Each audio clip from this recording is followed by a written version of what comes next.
Hello friends, I hope you're all doing good. अब इस video में आज हम समझेंगे सबवर्जन इन नॉर्थ ईस्ट। दोस्तों, नॉर्थ ईस्ट के बारे में सबसे पहले आपको ये जानना ज़रूरी है कि नॉर्थ ईस्ट एक होमोजीनस यूनिट नहीं है। वो एक हेट्रोजीनस एरिया है जिसमें अलग अलग रीजन्स में अलग अलग ट्राइबल ग्रुप्स रहते हैं। ये ट्राइबल ग्रुप जो हैं इनके अपने वे ऑफ लाइफ हैं, लेकिन इनके डिफरेंट वेज ऑफ लाइफ को एक तरीके से एक होमोजेनस एंटिटी को बनाने के चक्कर में कहीं ना कहीं हमारे यहाँ पर रीजनलिज्म की प्रॉब्लम इमर्ज हुई। फ्रेंड्स, ये प्रॉब्लम जाती है ब्रिटिशर्स के दौरान। ब्रिटिशर्स ने क्या किया कि जब वो लोग इंडिया में उन्होंने आए और अपना कॉलोनियल प्रेजेंस बनाया, तो सबसे पहली चीज़ ब्रिटिशर्स ने ये करी कि कहीं ना कहीं they tried to go to the north east. अब नॉर्थ ईस्ट में उनका ये ऑक्यूपेशन जो उन्होंने किया, वो सिर्फ एक टेरिटरी को ऑक्यूपाई करने का इंटेंशन नहीं था फ्रेंड्स। नॉर्थ ईस्ट में उनका सबसे बड़ा ऑब्जेक्टिव ये था कि वो कहीं ना कहीं वहाँ पे उनका ऑब्जेक्टिव था ऑयल को एक्सप्लोर करना।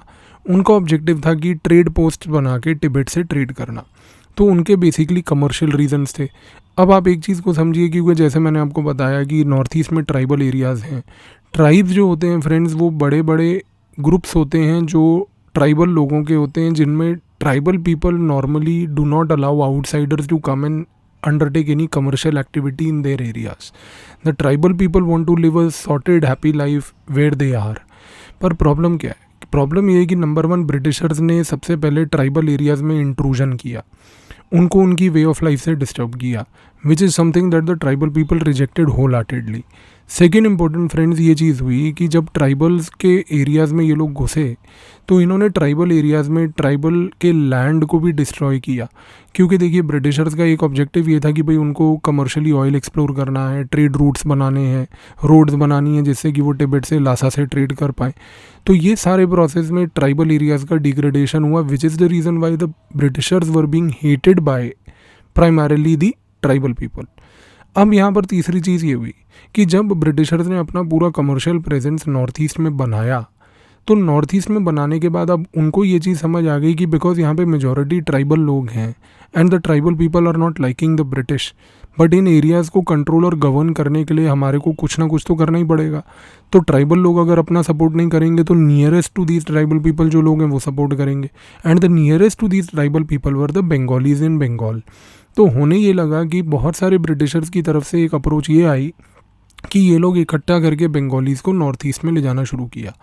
तो बंगालीज़ का एक तरीके से प्रेजेंस नॉर्थ ईस्ट में, आसाम में एंड थोड़ा सा आगे जाके ग्रेजुअली स्टार्ट होना शुरू हुआ। एंड सबसे इम्पोर्टेंट फ्रेंड्स ये हुआ कि ब्रिटिशर्स ने इन बंगाली लोगों को बंगाल से ले जाके नॉर्थ ईस्ट में नॉर्थ ईस्ट की एडमिनिस्ट्रेशन का पार्ट बनाना शुरू कर दिया। अब इसकी वजह से ये जो ट्राइबल्स थे ये और गुस्सा खा गए। ट्राइबल्स को अब ये लगने लग गया कि भाई एक तो आप हमारे लैंड पे आए, फिर वहाँ पे आके लैंड में अननेसेसरी इंट्रूजन करा, तीसरा आपने हमारे इन्वायरमेंट को और हमारी लैंड को डिग्रेड करा, चौथा आपने कमर्शियली यहाँ पर इस एरिया को एक्सप्लॉइट किया, पांचवा हमारे को एडमिनिस्टर करने के लिए आप आउटसाइडर्स को ले आए, और ये आउटसाइडर्स जिनको आप लेके आए वो तो मतलब हमारे इंटरेस्ट को भी नहीं समझते।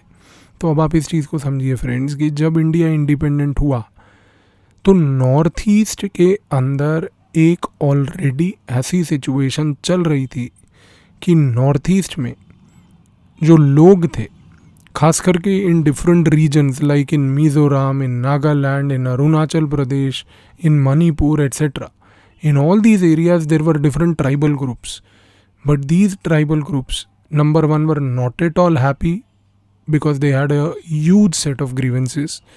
Number two, यहाँ पर जो आसाम था, आसाम में बंगालीज़ का डोमिनेंस था और बंगालीज़ ने एडमिनिस्ट्रेशन को कंट्रोल करके रखा था। तो in Assam, the people of Assam, the Assamese people also did not like these Bengalis, क्योंकि उनको था कि भाई अगर आपको एडमिनिस्ट्रेशन भी करने का है तो आप आसामीज़ को लेके करो, नेटिव्स को लेके करो, why are you bringing outsiders. तो दोस्तों, यहाँ पर प्रॉब्लम ये हुई कि जब हम लोग एक तरीके से इंडिपेंडेंट हुए तो different areas of north east को पहले तो हमने क्या करा कि भाई एक तरीके से टेरिटोरियली यूनिफाई करने की कोशिश करी। अब फ्रेंड्स, क्योंकि कंट्री नई नई इंडिपेंडेंट हुई थी, उस समय बहुत ज़्यादा टाइम था नहीं हमारे पास एक एक कम्युनिटी के एस्पिरेशन को ढंग से समझने का। तो हमने क्या करा कि भाई आर्टिफिशियली और बहुत जल्दबाजी में, बिना कम्युनिटीज़ से बात करे, हम लोगों ने आर्टिफिशियली बॉर्डर क्रिएशन कर करके डिफरेंट स्टेट्स बना के नॉर्थ ईस्ट को एक तरीके से इंटीग्रेट कर लिया मेनलैंड से। इसकी वजह से जो पुराने ग्रीवेंसेस थे ऑलरेडी जो लोगों के ब्रिटिशर्स को लेके, वो और एक्सेंचुएट हो गए, क्योंकि इन ट्राइबल ग्रुप्स ने कहा कि भाई ये क्या तरीका है, आप तो हमें फोर्सेबली एक तरीके से इंटीग्रेट कर रहे हो, आप इंटीग्रेट करना भी चाहते थे तो यार आप हमसे पूछ लेते, बात कर लेते। तो कहीं ना कहीं नॉर्थ ईस्ट के जो ट्राइबल ग्रुप्स थे उनके मन में ये बात आने लग गई कि भाई the Britishers have now been replaced by government of India and the attitude of government of India is exactly like the British. ये तो हमारे को कंसीडर ही नहीं कर रहे यार कुछ, they are not giving us any value, not giving us any importance. तो even after independence north east में एक सबसे बड़ी प्रॉब्लम ये आई कि majority of the tribal started feeling very alienated, and because they started feeling very alienated, इस alienation के कारण क्या हुआ फ्रेंड्स कि कहीं ना कहीं लोगों के मन में एक ये डर, एक भ्रम बैठ गया कि गवर्नमेंट ऑफ इंडिया हमारे लिए कुछ नहीं करेगी।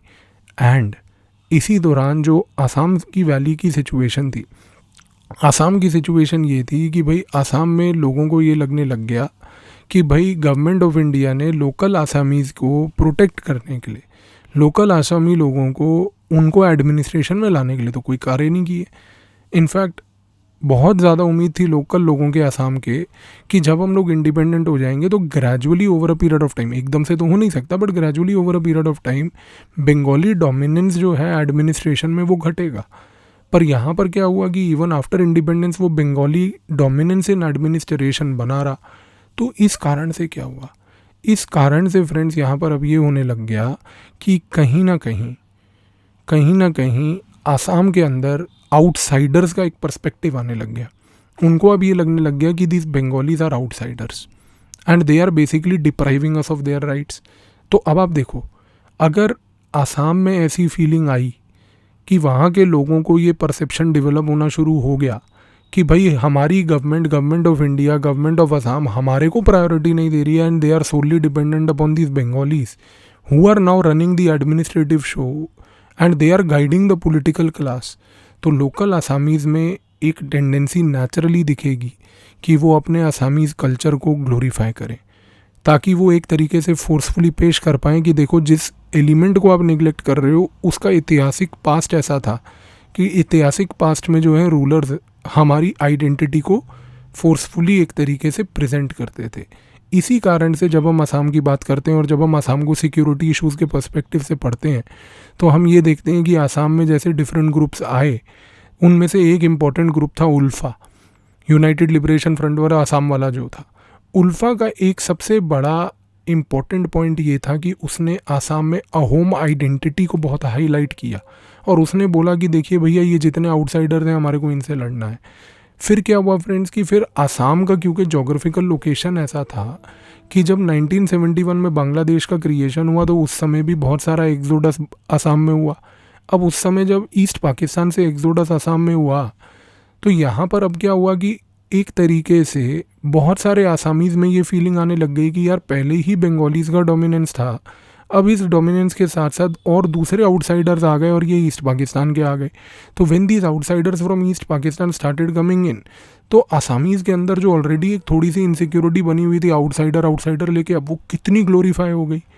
तो अब क्या हुआ कि आसाम में जो स्टूडेंट्स पढ़ रहे थे बहुत सारे कॉलेजेस में और यूनिवर्सिटीज़ में, उनको ये लगने लग गया कि भैया पहले ही हमारा एक तरीके से नेग्लेक्ट हो रहा था बिकॉज ऑफ बंगाली डोमिनेंस, अब ये ईस्ट पाकिस्तान वाले आउटसाइडर्स भी अगर आ जाएंगे अपने यहाँ पर तो इससे तो भैया और हमारा नेग्लेक्ट होगा। तो इसी कारण से Assam began to witness a rising student politics, and वो असम में स्टूडेंट पॉलिटिक्स का मेन ग्रीवेंस ये था कि भाई हमारा फ्यूचर क्या है, हम पढ़ रहे हैं, हमारा फ्यूचर क्या है, एडमिनिस्ट्रेशन में हमें पार्ट नहीं मिलेगा, वहाँ बंगालीज़ का डोमिनेंस है, आउटसाइडर्स आ रहे हैं, ये आके जो ईस्ट पाकिस्तान से आए हैं ये हमारे रिसोर्सेज को छीन लेंगे। So that is why you see Assam very peculiarly witnessed a new form of regional identity based kind of movement which was centered around student politics. और ये मैनिफेस्ट करी फिर फाइनली जाके एक ग्रुप बना जो असम गण परिषद, जिसको AGP अपन लोग बोलते हैं।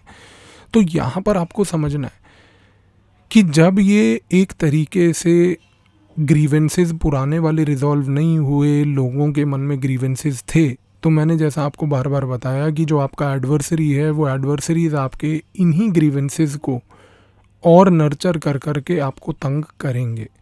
तो आज की डेट में एक तरीके से जो उल्फा थी, जब उसने एक तरीके से ये बात बोली कि भैया मुझे एक अहोम आइडेंटिटी, आसामीज़ आइडेंटिटी के बेसिस पे गेम खेलना है, तो उस आसाम अहोम आइडेंटिटी को सपोर्ट करने वाले एडवर्सरीज भी आए और उन्होंने उल्फा को सपोर्ट किया। फिर उन्होंने एक वायलेंट कल्चर क्रिएट किया। फिर हम लोगों ने मल्टीपल ऑपरेशंस किए। उन ऑपरेशंस के तहत, जिसमें एक ऑपरेशन बजरंग बहुत इंपॉर्टेंट सिक्योरिटी इशूज़ में अपन लोग पढ़ते हैं, उसके बेसिस पे ग्रेजुअली हमने इन सबवर्सिव एलिमेंट्स को, जो आउटसाइडर्स ने सपोर्ट करके इस फॉल्ट लाइन्स को एक्सप्लॉइट किया, तो कहीं ना कहीं हमने उनको टैकल करने की कोशिश की। सिमिलर चीज़ें हमने दूसरी जगहों पर भी देखी। फॉर एग्जांपल नागालैंड में भी यही हालात था। तो नागालैंड में भी यही हुआ फ्रेंड्स कि जो नागाज थे वो हमेशा से एक इंडिपेंडेंट रहते थे। जब ब्रिटिशर्स आए तो ब्रिटिशर्स ने अपना कमर्शियल एरिया एक्टिविटी बनाई और कमर्शियल प्रेजेंस बनाया, तो उन्होंने नागाज को बहुत हर्ट किया। फ्रेंड्स, नागाज जो है ना, उनका एक सेल्फ प्राइड है and they have always been very hard working people. उनका एक सेल्फ प्राइड है कि हम लोग मेहनती लोग हैं, मेहनत करके काम करते हैं और मेहनत करके एग्जिस्टेंस करते हैं। ब्रिटिशर्स आए, उन्होंने ट्रेड करना था, नागालैंड के आसपास के जो रोड्स के थ्रू चेक पोस्ट बनाए, उन्होंने नागा लोगों को कुली बनाया वहाँ पे। अब कुली बनाने से उनकी आइडेंटिटी हर्ट हुई। फिर इसके बाद क्या हुआ कि जब गवर्नमेंट ऑफ इंडिया ने एक तरीके से पोस्ट इंडिपेंडेंट इंडिया में जब नागाज को लेके बात करी, तो गवर्नमेंट ऑफ इंडिया ने ये बोला कि भाई देखो, हमें एक प्रोविंस बनाना है नागा लोगों के लिए। पर प्रॉब्लम ये थी ना फ्रेंड्स कि जो नागाज थे, they were not limited only to one jurisdiction. एक एरिया में तो उनका मेजॉरिटी था, पर वो और भी स्पोराडिकली इधर उधर भी थे। पर जो इधर उधर दूसरे एरियाज़ में नागाज थे, गवर्नमेंट ऑफ इंडिया ने बोला कि नहीं नहीं, ये तो थोड़े थोड़े एरिया में इनको छोड़ो, जहाँ मेजॉरिटी नागाज रहते हैं वहाँ पर हम उनको सपोर्ट कर देंगे। तो क्या हुआ, फिर जो ये बाकी नागाज थे जो इधर उधर रहते थे, इन्होंने बड़ा एलाइनेटेड फील करना शुरू कर दिया। और जो नागाज मेजॉरिटी थे, जिनको नागालैंड मिल गया, उनको भी एक ये फील आने लग गई कि नहीं यार, ये तो गलत है। हमारे जो दूसरे नागाज हैं, जो दूसरे इलाकों में रहते हैं, उनको क्यों निगलेक्ट किया जा रहा है। और दूसरे स्टेट्स में जहाँ पर उनको डेलिबरेटली आर्टिफिशियली एक बाउंड्री कंस्ट्रक्ट करके आपने डाल दिया, वो तो नागाज को डिस्क्रिमिनेट कर रहे हैं। तो इसीलिए नागालैंड के अंदर एक मूवमेंट स्टार्ट हुआ कि ग्रेटर नागालिम होना चाहिए। और उस ग्रेटर नागालिम को, फिर ऑब्वियस ही बात है, यहाँ पे सिक्योरिटी इशूज़ का बहुत बड़ा एंगल आ जाता है, which we are not going to discuss. पर आप ग्रेटर नागालैंड को समझिए, ग्रेटर नागालिम को समझिए कि ये डिमांड रीजनलिज्म में क्यों आया। ये डिमांड जब रीजनलिज्म में आया, तो इस डिमांड को फुलफिल करने के लिए सबवर्सिव एलिमेंट्स घुस गए। आपके सबवर्सिव एलिमेंट्स में आपके एडवर्सरीज ने फिर जो है नागाज को सपोर्ट करना शुरू कर दिया। तो आज की डेट में आप एक चीज़ देखो फ्रेंड्स, कि नॉर्थ ईस्ट में हमारा सबसे बड़ा प्रॉब्लम वही रहा जो पंजाब में था, कि हमारे यहाँ पर कम्युनिटीज़ के हिस्टोरिकल ग्रीवेंसेस थे। We took no efforts to resolve those historical grievances when we became independent. We forcibly tried to bring them together as part of national integration. They did come as part of national integration, but if you did not resolve their grievances, those grievances were then later on made fault lines and they were exploited by your adversaries through subversion. तो friends, हमने पूरे इन 3 aspects में, कश्मीर में, पंजाब में और north east में, यही चीज़ जानने की कोशिश करी कि everywhere what eventually has worked is the doctrine of social justice.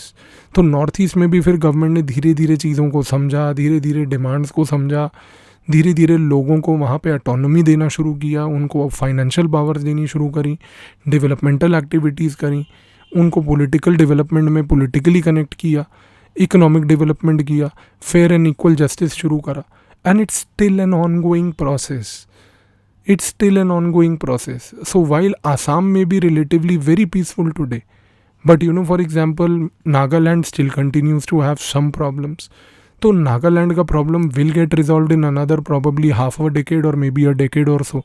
So we are still working everywhere. We are still working in Kashmir. We are still working in Nagaland. We are still working in the northeast in other areas. So the idea is very clear. वो जो philosophy मैंने आपको बताई थी, free and fair justice, doctrine of social justice, rule of law, political and economic development, ये 5 parameter से हमने regionalism की टेंडेंसी को हमेशा टैकल करने की कोशिश की है। तो ये जो 3 एग्जांपल्स हमने देखे, इन 3 एग्जांपल्स को आप ज़रूर याद रखिएगा। सो आई होप ये आपको चीज़ें क्लियर हो गई। इससे हमारा थीम 7 कंप्लीट होता है। अब हम जाते हैं थीम 8 पे, एंड थीम 8 को अब हम समझने की कोशिश करेंगे। Thank you.